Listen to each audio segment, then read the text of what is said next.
ছিল সেই শহরে ইঁদুরের উপদ্রব মানুষ অতিষ্ঠ। আমাকে 10,000 টাকা দিলে শহরের সব ইঁদুরকে তাড়িয়ে দিব। 10,000ই দেব, তাড়িয়ে দাও ইঁদুরদের। রাস্তায় এসে একটা বাঁশি বের করে বাজাতে লাগলো। চারিদিক থেকে ইঁদুর ছুটে আসলো বাঁশিওয়ালার কাছে।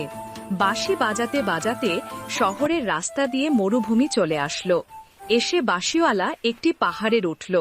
তার পিছনে ইঁদুরগুলো একে একে সাগরের লাফ দিল। সব ইঁদুর সাগরের পানিতে হারিয়ে গেল। সাহেব, আমাকে 10,000 টাকা দিন। 2,000 টাকা দেব, নিলে নাও, না নিলে যা ইচ্ছা করতে পারো। বাঁশিওয়ালা রাস্তায় এসে বাঁশি বাজাতে লাগলো। তার বাঁশির সুর শুনে শহরের সব ছেলেমেয়েরা ছুটে আসলো, তার পিছনে যেতে লাগলো। বাঁশিওয়ালা গাঢ় পাহাড় পার হয়ে বাচ্চাদের নিয়ে চলে গেল, আর কোনোদিন ফিরে এলো না।